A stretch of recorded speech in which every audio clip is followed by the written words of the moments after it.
All right. Good evening, everybody. This is Scott Reed, your host of Flock Talk, the podcast with Duck Sports Authority. Today, again, we're joined by Drew Davis. We're going to mostly talk about the Penn State game and then look a little bit forward to the playoffs as they're happening. They're about everything's set next weekend. We get the at-home games, which is going to be so interesting to watch and kind of a lot of fun. And in a way, I'm glad that Oregon's not playing at home next week because I really did not want to sit in the rain for 3 hours, but I think it's going to be a fascinating weekend next weekend. So we'll talk about that afterward, and I have some thoughts on Alabama's Greg Byrne conversation. But we'll start with the game. Drew, how you doing tonight?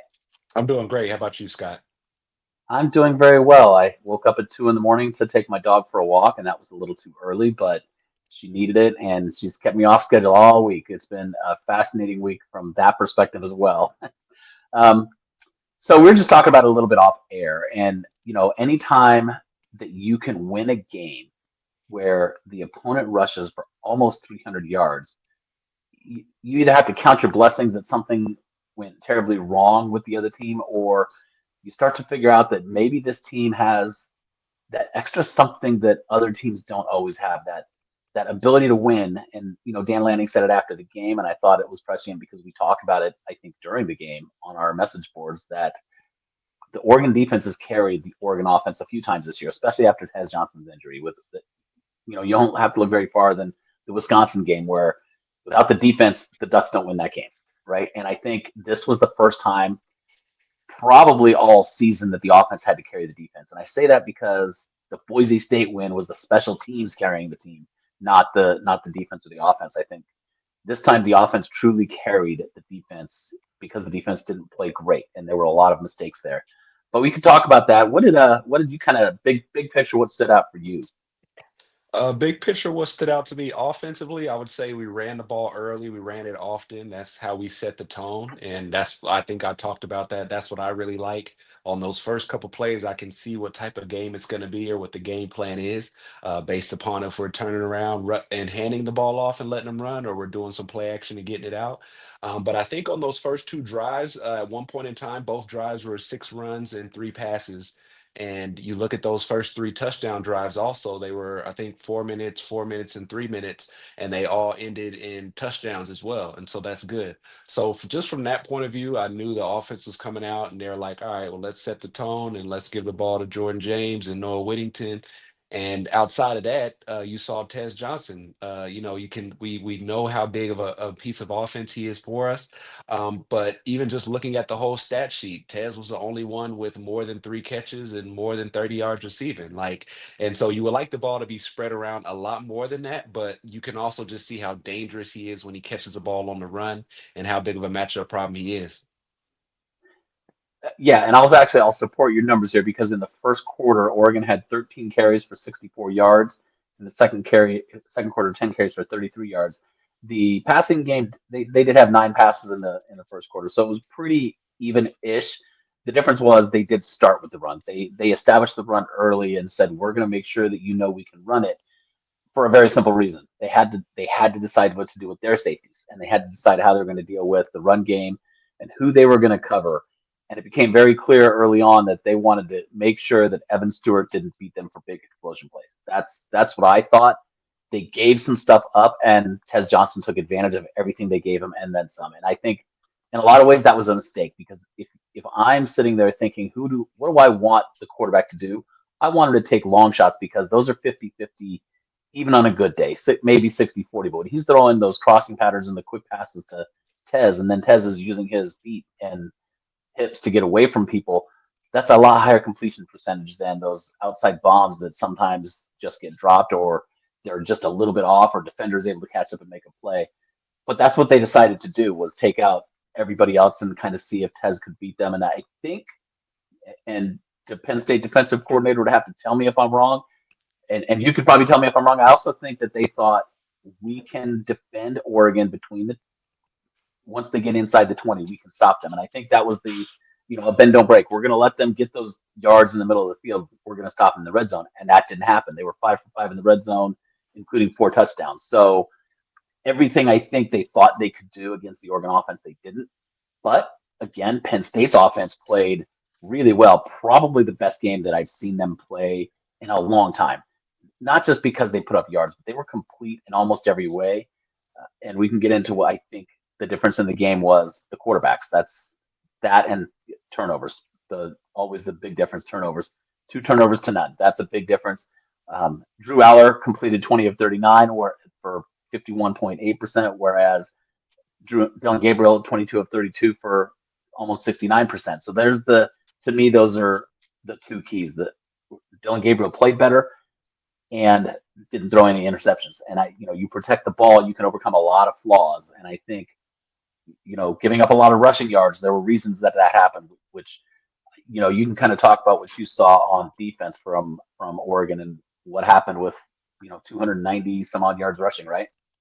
Yeah, and I think, man, this is the tough part about it, but you have to take your hat off to the other team sometimes. I didn't know that their O line was that formidable. They got some guys up front. They were moving and displacing some people and making some good seal blocks.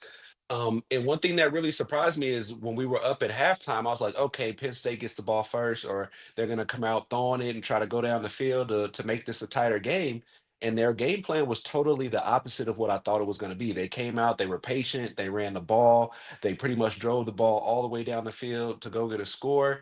And but the thing is that worked to our advantage because the clock kept running, and once you're down, your biggest opponent is the clock because you only have so much time until you can kind of catch up. So while that helped them and while that was a big asset for them, from that point on, offensively, we were like, okay, we just got to put a couple more scores together. And ourselves, we were running down the clock as well. So just looking at those two things for their offense, I think that they realized like, okay, we got two great running backs back here that we can still hand the ball to. Our O line's doing a great job up front. And speaking defensively for the Ducks, like I didn't hear a lot of defensive linemen and linebackers having their name called that I usually hear every week. And I didn't hear Jordan Birch's name too often. I heard Derek Harmon's name on one sack, and that's all we had was one sack, two TFLs. So coming off a game like we had last week, where you even talked about it, where you said having 10 sacks, that's something you get once in a decade.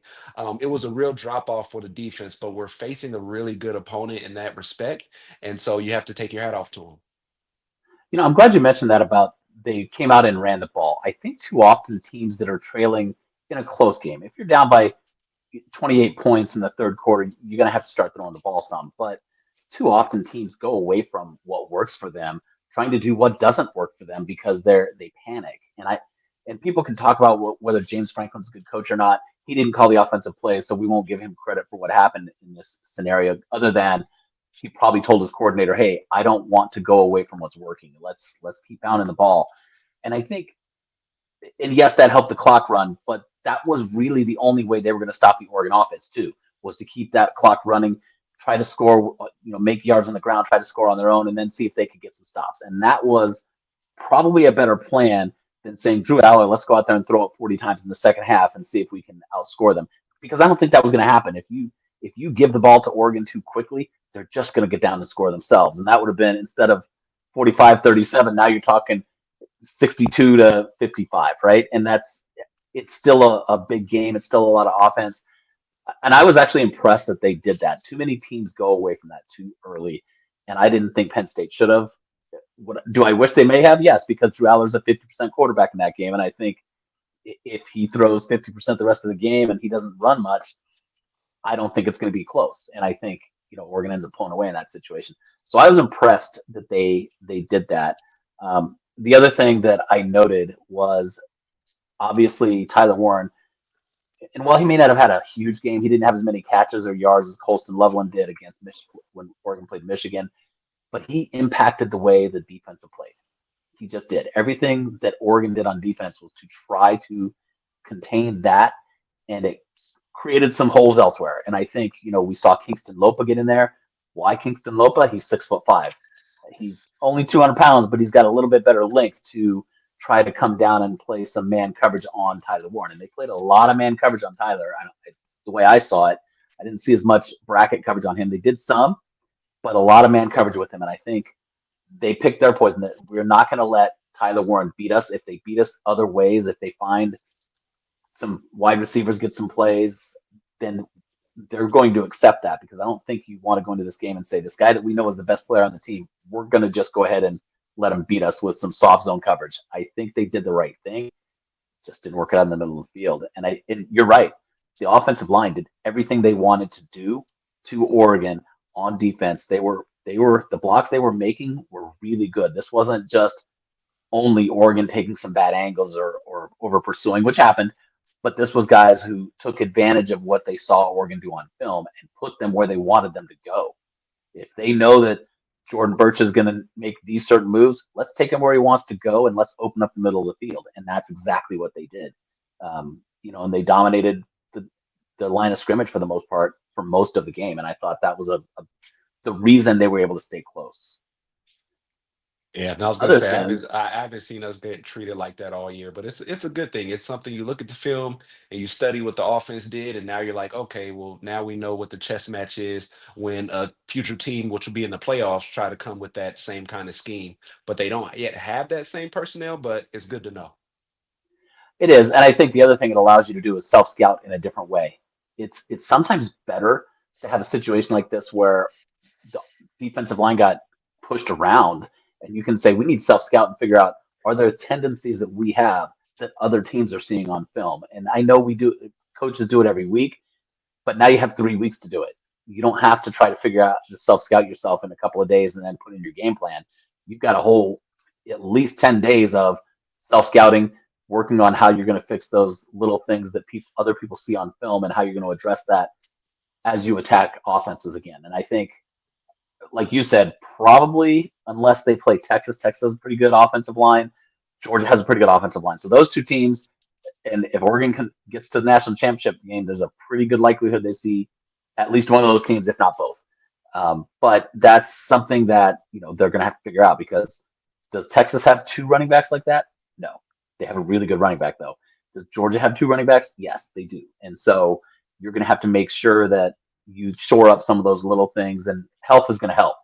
Some time off here is going to help them. The thing also that I really stood out to me offensively, Oregon did a fantastic job, and give a lot of credit to Josh Connerly. I know Penn State fans are going to sit there and say he was held every single play. No, he wasn't. They did a really good job on Abdul Carter. I saw maybe one play where, gosh, if you looked at it real close and you decided how far out do your hands have to be before you call hold, you might have been able to get it. Connerly did a really good job, and they also did some weird things. They dropped Carter into coverage. They do it all the time, but I don't think that was the way to go for this game. And they did some things that they dropped him. And you take your best pass rusher and don't pass rush. That didn't help them. But the Oregon offensive line, I think, did a fantastic job at creating holes, plus also protecting Dylan Gabriel. I agree with that. Like I said, they gave up one sack. And when I used to play football, our coaches say, if we can get this guy dropping into coverage, that's a plus for us. That's a win for us. Like, we don't have to worry about this guy who's very talented and probably more talented than anybody we have on our offensive line. But that means you guys are kind of out guessing and out coaching yourself, where you're trying to figure out how can we, turn the coverage to this guy, but send the blitz from the backside. You send your best players out there and you let them play. And so, like I said, Dylan Gabriel sacked one time, and I think he kind of fell into that sack that time. But Abdul Carter just sideline to sideline, he was all over the place and making plays. So he's just a heck of a player. He is, and I thought Connolly did a really good job. If he decides to go out, that's the kind of game that's going to scouts are going to look at and say, "Wow, you're doing this against an NFL edge rusher, not just some Joe Blow that is a good edge rusher in college and isn't going to do anything past that." So I think that helped him on any draft stock he might get. I don't know the answer to that question yet. I haven't heard any rumors on him yet, but I thought he did a fantastic job.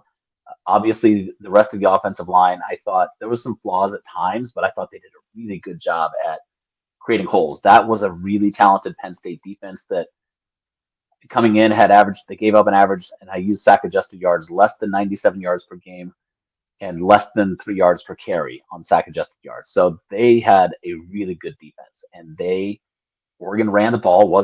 Did they gain 6 yards a carry? No, but they ran the ball for 183 yards, and I think it was about 4.3 per carry. So that's what you want to do. You want to be able to get first downs on them, and that's what I thought Oregon did. If you look at some of the advanced stats, the first downs, Oregon had 33 first down plays for 135 yards. Not a ton. That's 4.1 yards per play. But if you're ahead of the sticks a little bit better, you're going to do good. And of course, penalties a big story because Oregon didn't have that many, and that's another. They didn't have a lot of self-inflicted wounds in this game, and they needed to play that well in order to pull this out. I agree, and I'm probably most happy about the least amount of penalties. I've been kind of harping on that the last couple weeks and just saying like, "Yo, good teams don't have a lot of these penalties," and that's kind of when you know you're slipping. And then you can also point to Penn State. They had, I think, 4 personal fouls in the first half with just a couple unsportsmanlikes and just doing dumb stuff after the play or on the special teams play. And those are the things that, even though they don't sit there and they aren't glaring to you as far as like dropping the ball, dropping a touchdown pass in the end zone or something like that, they change up field position for you. I think one time they pushed them back to a second and long, and which is very hard to pick up. So kudos to the Oregon Ducks for not having any penalties or having very little of them, and just taking full advantage in one of the biggest games they've played this year. Yeah, and they do impact because there was one big penalty against Oregon. They had the Nittany Lions trapped at, I believe, the 3 yard line after a really just a perfect punt, perfect recovery, and then Derek Harmon gets a hands to the face, and it wasn't one where he slightly. Once he had the hands to the face, he just kept going. I mean, it was pretty egregious when you watched it on replay. You're like, yeah, that was hands to the face, and he was pushing back, and it took them from the 3 yard line and gave them an automatic first down right near the 20, and that changes field position. It flips back in their favor, something that had been really well done. But that was also the only big penalty Oregon had. They had two other penalties in the game. It was a really well played game from that perspective.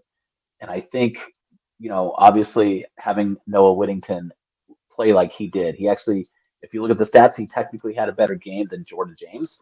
He had the same 82 yards, but he had it on 15 carries where Jordan was 20 for 87. And I thought Noah had some really good runs, and I really liked his game. I really think his health status over the rest of this year has improved, and confidence has improved, and he looks as good as he's ever looked right now.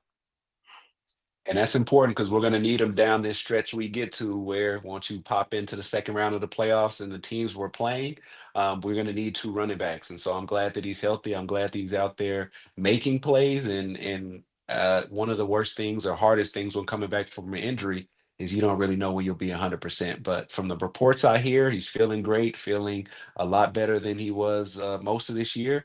But a lot of that's trusting that leg and those and your abilities after that injury as well.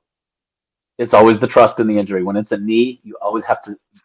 There's always that hesitation when you first come back, no matter how much time it's been, how hard you've trained, how strong you feel in the gym. When you have to make that first cut, it changes the way you feel. When you hear it, Gail Sayers even talked about it. The first time he heard his knee pop after making a cut after his surgery, it scared him. He wasn't sure if it was going to be an injury or if it was just one of those things that happens.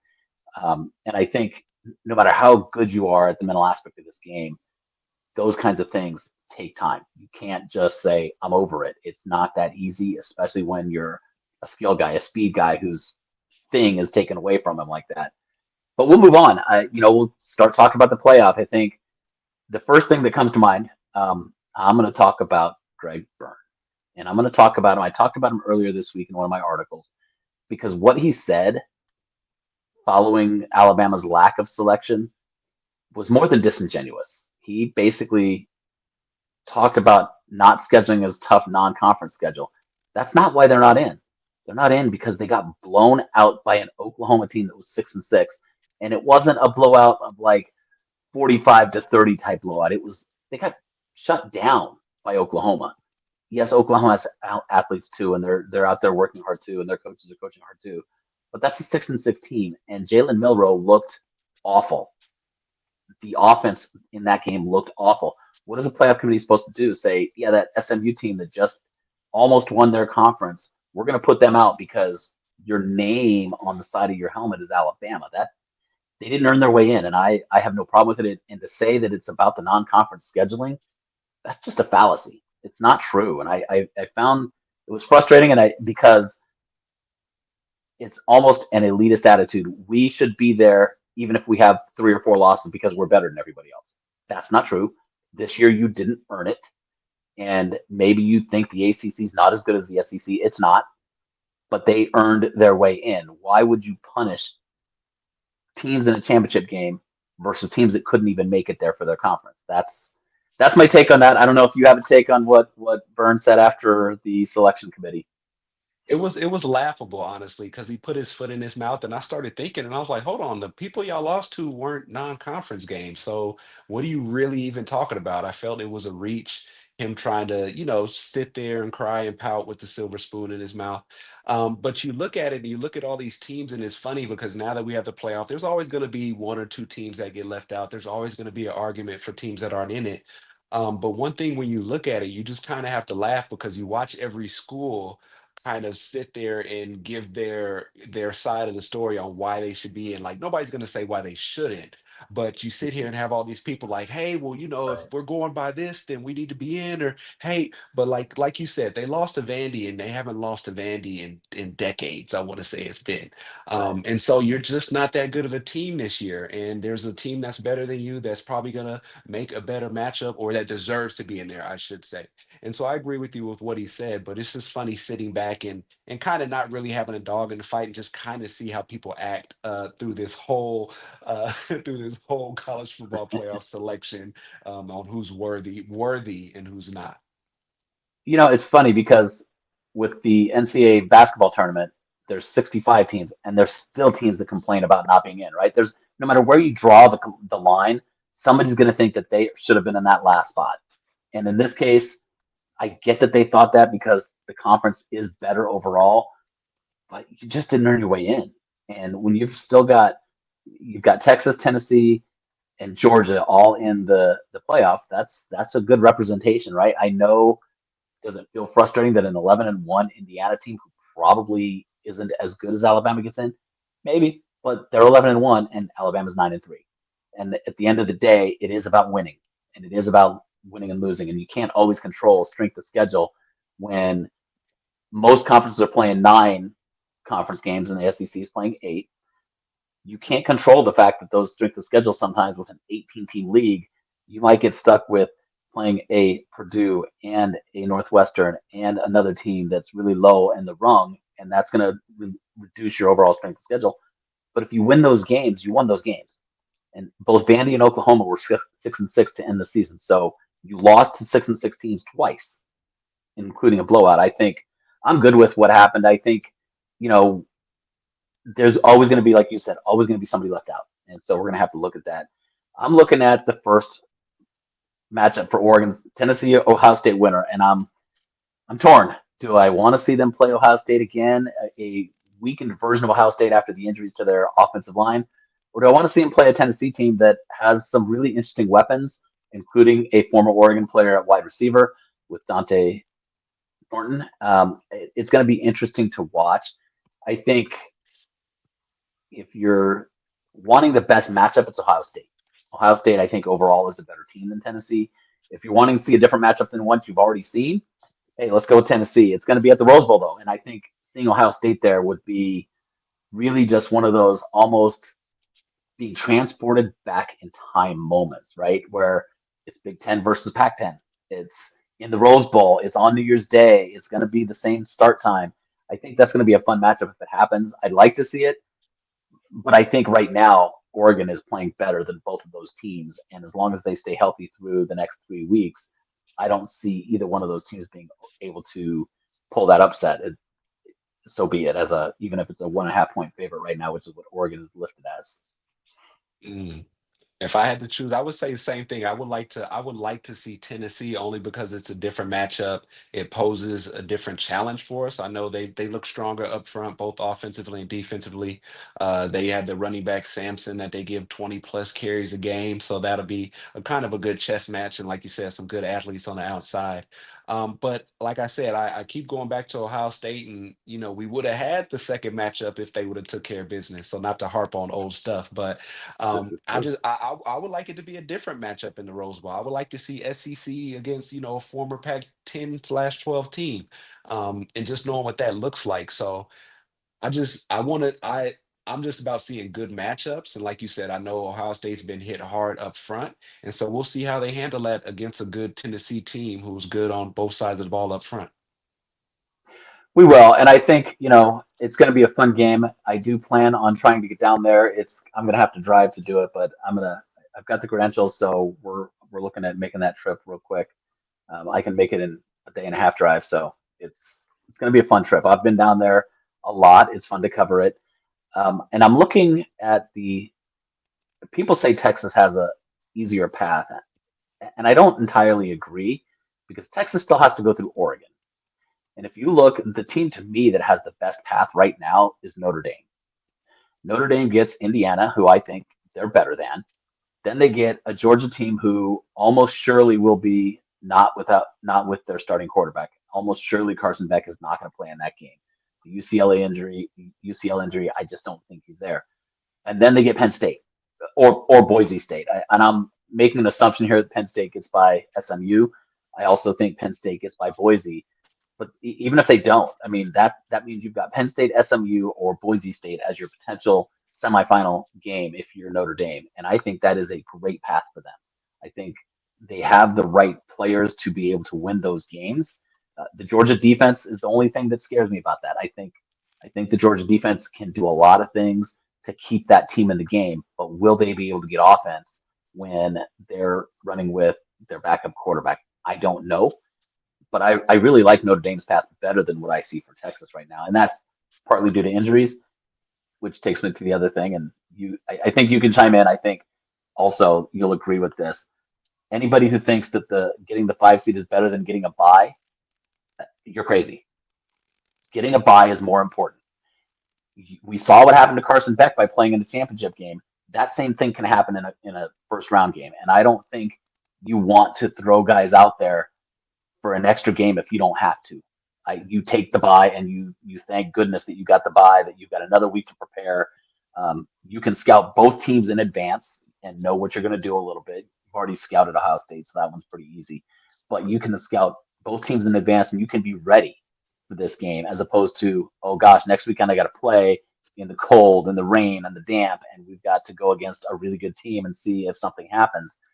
I like the bye, and anybody who thinks that a bye or getting the 5 seed is better, I maybe you've never played college football at that level because you don't want to play an extra game if you don't have to. Definitely, because you might not even make it out of there. So then you're saying, what are we doing here? And kind of going back to Oregon, like you said, they had gone what 8 straight weeks before they hit this late bye week, and that was probably one of the longest stretches you've seen a college team have to go until they got to their bye. So this is definitely it's more beneficial to them as well, considering what they've been through the season. So another week, extra week to get healthy, another or extra time to get healthy, another extra a couple extra weeks and days to get game plan ready as well. And then you just don't know what injuries might happen in that other game that you might not have to worry about a certain player that is their A player that you won't have to face. Right. And I just think you take the bye every time. And I know there's going to have to be changes to this system because there are people who may take the easier path. They may say, hey, I'd rather take this path. But and why would you punish the best team in the country that's the only undefeated team in the country with the most difficult path? I, I agree with Dan Lanning. And shocking, right? I think if you're going to be if you're going to be the champion, you're going to have to go through some really good teams no matter what. So maybe if you're the 5 seed, you get one slightly less difficult game. Maybe if you or if you reseed after the first round and then say Oregon's still the number 1 seed, obviously, and then who wins? That's the lowest seed that wins gets Oregon. Maybe that solves this problem and does it without having to alter the way that we do this too much without taking the buy away. I don't want to take the buy away. I think that's should be something earned by people that have a great season. And maybe that's it. Just reseed. Reseed once, not after every round. Just reseed once after you get to 8 teams left. You divvy up your top 8, and then that's your bracket from there. And maybe that's the path. I think that might be a solution. And that's a good point you're making. Like I was thinking about that same thing, and I'm like, with this being the first year of the playoff, there are going to be some things that get tweaked next year and moving forward and things like that. But you can definitely see the flaws in it. It's a great idea, but you just never have everything just planned out or just a perfect, as you can say. And so it's especially seeing it, we've never kind of seen this playoff system at this college level. So there are going to be some bumps and bruises with it. And also just even having an undefeated team in it the first year, having a team that loses their conference championship, but was still, with two losses, still make it in. It kind of sets the precedent moving forward about what that looks like or scenarios that it can work. Yeah, I agree. And Penn State also got a nice draw because they get SMU. If they beat SMU, they get Boise State. That's a pretty good draw to get through to the semifinals from there. And then it's either Notre Dame, Georgia, or I guess Indiana could win out too. So I like their draw, but I guarantee you that James Franklin would prefer to have won the game last week and not have to be the sixth seed. He'd love to be the four seed right now. Actually he would be the one seed. So yeah, maybe it'd be the two seed. Georgia might have got the one seed. But I guarantee you he would love to have that bye. I don't see too many coaches that are going to throw a championship game just to get a quote unquote better seed Yeah. because that is not what coaches do. I was Not I was not in gonna this I was world anyway. I was gonna say too many bonuses on the line to throw games away. There's bonuses, and that's just the competitive edge. I mean, I don't like to lose at Monopoly. I don't like to lose at Clue. Lord knows if I was a college football coach, I'm not going to throw a conference championship game just so I can get a quote unquote better road to the championship game. Yeah, because nothing's promised. Nothing's promised, and that's definitely true. I think what I'm interested to see is how the rest of this shakes out. It's going to be such a fascinating weekend next weekend to watch other teams.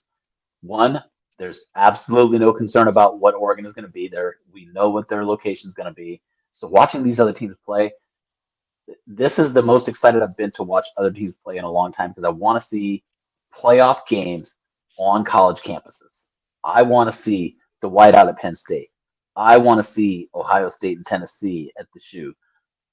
It's going to be fascinating to watch Clemson going to Texas, and Indiana going to Notre Dame. Those games are going to be so much fun to watch just from a pure fan perspective. What do you think? What are you looking forward to the most over the next couple of weeks? Over the next couple weeks, it's kind of crazy. I didn't know bowl games are coming up on us that quickly, but they'll be here before we know it. So just trying to mix in. I was looking at all the dates through the playoffs and when they are, and I know there's like a Thursday, Friday once we get deeper into it. But honestly, I was just the matchups that we wouldn't normally see. I know around this time of year we usually see bowl game matchups and things of that nature, but it had always been, the Rose Bowl was going to be a Pac-10 team and a Big Ten team.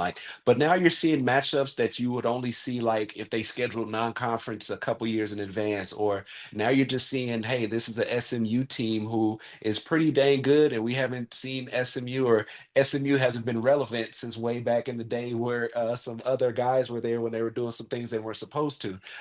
So just seeing those teams where the school spirit is back, where they're probably going to be able to pack out their stadiums and have some legendary people come by and people that we've only heard of as myths. So just seeing those college football programs be back on top. And I would also say just Dabo proving everybody wrong. Everybody counting him out after the first game, saying his system doesn't work. He's outdated with everything he does. And here he is back in the college playoff again with another chance to do some damage. He is, and it's a good story. Obviously, I spent some time in South Carolina. I know a lot of people from that area that love Clemson and they bleed it. But he has had to fight a little bit against a system that right now is stacked against the old-fashioned way, but he's made it work for him, and he's fortunate that he's in the ACC where you can make that work for you. If you're in the Big Ten of the SEC, you probably cannot make that work. You've got to have you've got to figure out a way to get talent in there that can compete right away, because sometimes freshmen take time to get up there, and you sometimes you need that defensive tackle. What's Oregon going to do next year when Derek Harmon and Jordan Birch are gone? They're probably going to find a defensive tackle in the portal because there's some really good talent. Amari Washington, Michael Gardner. There's some really good defensive linemen. Terrence Green, Ashton Porter, but those guys, are they ready to be the starters and lead the way with their backups being true freshmen, or are they going to have to find a way to meld in some other people? And I think probably one more class of portal guys on defensive line for Oregon before you're going to start seeing the development of guys like Gardner and Washington and Porter and Green. You can't really throw guys who have limited snaps out there as your starters in this world anymore. So you need to have experience all the way through, and you can't get experience right away. And I think people forget this is only Dan Lanning's third season, and he really hasn't had a time to get enough depth to compete with high school talent to compete against the Georgias of the world, the Alabamas of the world, the Ohio States of the world. And so I think, you know, Dabo's probably going to have to adapt a little bit, but he's in the conference where he can get away with what he's doing a little bit better than if he were in an SEC or a Big Ten. The other thing I think that I like is I like the concept of there's not going to be a question. I don't think this year when the national champion is crowned, nobody's going to question if that team earned it. They're going to earn it. Somebody's going to have to go through some really good programs. There's not going to be a soft path. There's not going to be. I don't think you're going to see a Cinderella team either. You could see a TCU Cinderella team a couple of years ago where you only have to win one game and you're in the championship game. Yeah. SMU, it's hard to Cinderella your way past Penn State and then Boise State and then Notre Dame, Georgia, and then Oregon or Texas. It's hard to Cinderella your way through all those teams. So that's going to be fascinating. I want to see if these other schools like Boise State, Arizona State, SMU, if they really belong here. And I want to see how that impacts the way that the committee makes selections in the future. Because I think I'm it's with going to impact them when they see this. I was gonna say I'm with you on that. I hear you, and it'll be interesting because everybody loves a good story. We talk about college football. Anybody can win when you step on that field. But now you're at your highest where you're like, hey, this is the time. This is what we've been training for. This is what we've been working for. And so I think you'll see people a lot more focused. But then I also think you'll be like, all right, I wasn't sure about that team, like a team like Arizona State. And if they come out and they beat somebody by 10 or by 17, you have to kind of take that and be like, okay, well, maybe I didn't evaluate this team the best way I could. Maybe they do have something and they do have some good coaches and they do have good game plans and schemes. And so I'm looking forward to all of it.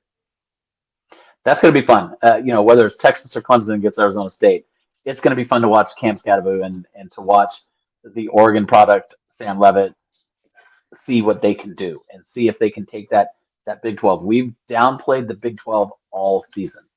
Everybody has. Myself, almost everybody has said that Big 12 is not as good as the Big 10 or the SEC, and that might be true. But can an ASU play with those guys through 2 or 3 games? If they can, man, that's going to be a fascinating story. If they can't, if they get blown out, if Boise State gets blown out, then you're going to start seeing the questions come of are those teams deserving or not, and should they reevaluate that? I don't think so. I've said this from the beginning that I think you have to put a premium on winning the conference, whether Mhm. that wherever you come up with the conference, the Big 12 is still considered Power Four. There has to be a premium for winning that conference and not saying, yeah, I know you're 11-1, but we like this other team that's 8-4 better because they have better draft prospects. I can't go down that road. I can't allow personally my mind to think that a conference champion should get shut out of the playoffs just because. I didn't even like it when Florida State got shut out last year. I Yeah. didn't. I understand why they got shut out. I understand that obviously we got to see a game without the starting quarterback and it was ugly. Yet they still won. Let's be fair, they still won that game, but it was ugly. But they won their conference. I mean, how much are they supposed to do? Yes, they Yeah. got blown out in the bowl game, and that proved where they probably would have happened in the playoff. And I'm glad that we get to see conference champions earn their way in this way and not have to have a brand next to them to get a spot. So that's what I'm happy for. I think next week we probably don't have to meet because there's nothing going on this weekend. There's no college football except one bowl games. Um, and I don't even know about that. I know the Heisman Trophy ceremony is Saturday afternoon. I'm not Yeah. expecting Dylan Gabriel to win it, but maybe we can chat real quick about the winner later. I think I know who's going to win it. I think everybody does, but I don't have an argument in this. I think I've met Travis Hunter. He's actually a really good kid, Mhm. and he's really talented. And I think Yeah.